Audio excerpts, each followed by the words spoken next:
¿Qué tal, amigos? Nos encontramos aquí en Enfoque Legal y tenemos ya a nuestro invitado, el doctor Benito Villanueva Jaro. Como mencionamos, trataremos el tema sobre la lucha contra la corrupción en la administración pública. ¿Qué tal, Benito? Bueno, muchas gracias por la invitación y la deferencia de poder compartir a través de esta plataforma y hablar un poco de la evolución histórica de la corrupción en el Perú. Muy bien. Benito, este tema de la corrupción es algo que viene afectando gravemente a nuestro país. ¿Qué nos puedes decir al respecto? La corrupción ha aparecido en distintas fases de nuestra historia y uno de los primeros vestigios lo encontramos en este estado inca que menciona Luis Bodán en su obra El Imperio Socialista de los Incas, y habla de estas premisas valorativas que es el Amazúa, el Amayuy, el Amaqueya. O sea, ya el estado inca indicaba que hay que actuar de una forma bajo un sistema de valores. Pero ya cuando existe esta coexistencia, esta cohesión, este choque de civilizaciones entre los españoles y los indios, comienzan a extrapolar otros vicios, ¿no? Otros vicios que ya venían de la administración de estas monarquías europeas, ¿no? Y bueno, en la época del virreinato había una figura que era la figura de la rendición de cuentas. Correcto. En la cual se tenía que rendir las cuentas al rey, ¿no? Al rey de España. Y uno de los primeros vestigios de la República de corrupción fue estas compañías estas compañías libertarias de San Martín y Bolívar, que generaron bastantes empréstitos de carácter interno y externo. O sea, ahí apareció la primera deuda interna y externa, que luego lo cobraban. Entonces, hay que cobrar por la causa libertadora, ¿no? Entonces, y comenzaron también a hacer expropiaciones a hacendados, ¿no? Y luego no sabían cómo repartir, y finalmente lo repartieron a dedo, ¿no? A dedo, a los allegados, ¿no? Y entonces luego de que San Martín ya saliera del escenario, entra Bolívar, ¿no? Entra Bolívar, capitula en Ayacucho, esta batalla de Ayacucho en la cual se capitula, en la cual se tiene que indemnizar a los españoles, ¿no? Y luego, bueno, van apareciendo ya vestigios de lucha contra la corrupción. Uno de los presidentes en estos albores de la República, primigenio, inicial, que estaba todavía en pañales, dice, bueno, a todos los corruptos hay que pena de muerte, ¿no? Entonces ya lo volvió constitucional. Pero veamos, pues la corrupción, como ya lo señalaba Alfonso Quirós en su libro Historia de la Corrupción, han habido puntos bien neurálgicos, bien puntuales, como lo señalaba él en los proyectos ferroviarios. Como decía Basadre, la historia falaz por el tema de la prosperidad del guano, que se aprovecharon muchas personas, muchos condimentarios se aprovecharon de eso. Hubieron muchos nuevos ricos, ¿no? Se formó esta aristocracia que finalmente vivía de otros, porque incluso Ramón Castilla, que es tan conocido este presidente, que dio la libertad, finalmente no dio la libertad a los negros, compró la libertad a los hacendados, y finalmente también hubieron vestigios y actos de corrupción. Entonces, la historia de corrupción aparece y ha seguido en distintos gobiernos, incluso ahora los últimos actos que han habido bien puntuales, el caso de Odebrecht, ¿no? Así es.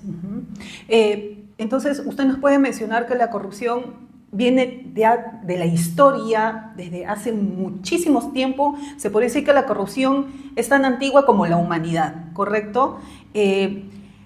Si bien en el tema político, ¿dónde más podemos ver el tema de la corrupción? O sea, ¿dónde más usted aprecia que existe? Mira, tomo tus palabras, mira, como tú dices, ¿no? La corrupción la puedes ver en distintas etapas de la historia. En la misma etapa había un recaudador de impuestos, ¿no? En la época de Jesucristo, cuando estaba el emperador Tiberio, y Jesús se acerca y le dice, todos se quejaban del recaudador, oye, es un recaudador, es un abusivo, un arbitrario, ¿no?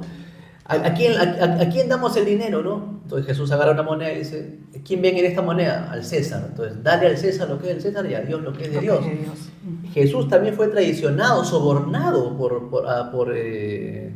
A Judas lo sobornaron con 33 monedas y entregaron a Jesús. Eso también es un acto de corrupción, Así es. ahora se ve así. El clásico lavado de manos de Poncio Pilatos, yo me lavo las manos y ustedes decían a quién liberan, a Jesús o Barrabás. O sea, en la historia hay mucho vestigio de corrupción y la corrupción es lo que se pudre y eso hay ya ahora durante los últimos 100, 50 años se han ido corrigiendo y el tema es empoderar al ciudadano para que el ciudadano pueda controlar, corregir, fiscalizar, ver, ¿no? lo que se hace con los recursos públicos, ¿no? El tema de la corrupción es algo que está inherente al ser humano. ¿Qué pasa entonces con la persona? ¿Es un tema de valores?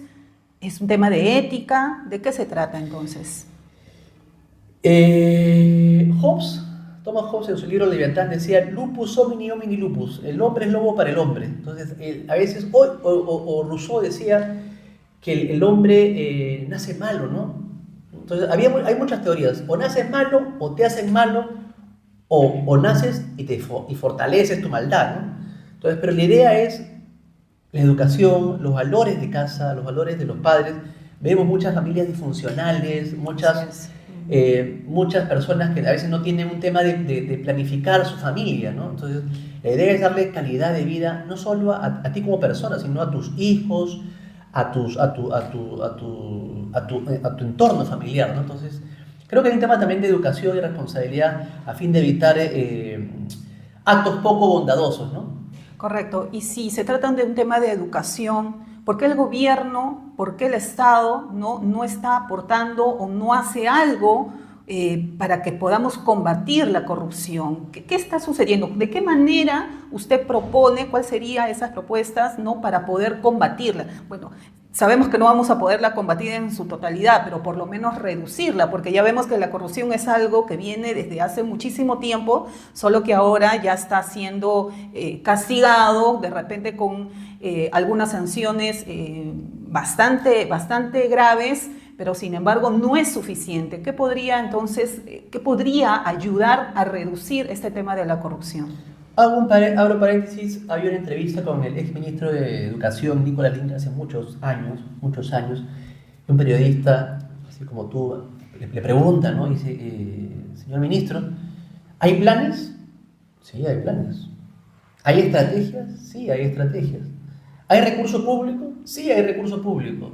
¿Hay docentes, hay auxiliares, hay directores en cada OGEL? Por supuesto que los hay. Entonces, ¿qué falta para dar el salto, ¿no? El gran salto como lo hicieron en China? Lo que falta es voluntad. Entonces, acá lo primigenio, lo esencial, es la voluntad que tenga el político. El político que está en el Congreso, el político que nos gobierna, que es elegido, ¿no? Entonces, la voluntad y obviamente tener normas claras, ¿no? Normas claras que permitan evitar actos de corrupción, tener bastantes controles, bastantes filtros. Por ejemplo, ¿qué pasó en los casos de Odebrecht? Había mucho presupuesto adicional. O sea, entonces decía, a la obra había 3 postores. Uno decía 50, otro decía 70 y otro decía 90. Y ganaba el de 50. Cuando ganaba el de 50, decía, ¿sabes qué? El expediente técnico está mal elaborado, hay que rediseñar, hay que replantear. ¿No? Hay objetivos que no lo he previsto. ¿Sabes qué? Te voy a pedir un presupuesto adicional. Los clásicos adicionales. Así es. Entonces, estos presupuestos adicionales que involucraban que el cronograma de entrega de obra variara, se ampliara. Pero, por ejemplo, en Alemania no existen los presupuestos adicionales. Si el proveedor se equivocó, es responsabilidad del proveedor por no prever, por no diseñar un buen expediente técnico. Entonces, ¿qué necesitamos? ¿Más control?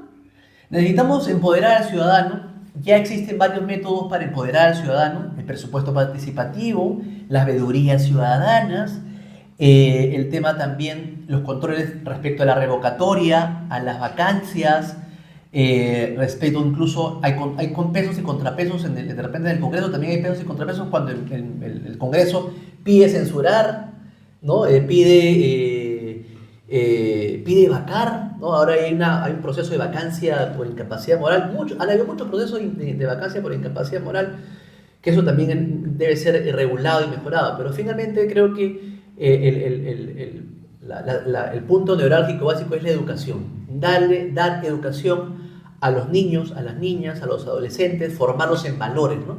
A fin de que ellos sepan cuáles son las consecuencias de sus actos, ¿no? Usted nos habla del tema de las contrataciones, el caso de Odebrecht.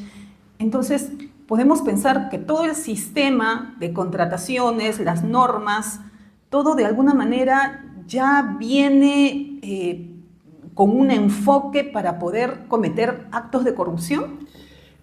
Ahí está el tema. El tema está en la norma y también en los operadores de la norma, de cómo opera la norma. ¿Por qué? Porque obviamente para aprobar un presupuesto adicional tiene que haber determinados criterios, pero yo soy de la posición que los presupuestos adicionales no deberían darse, deberían derogarse.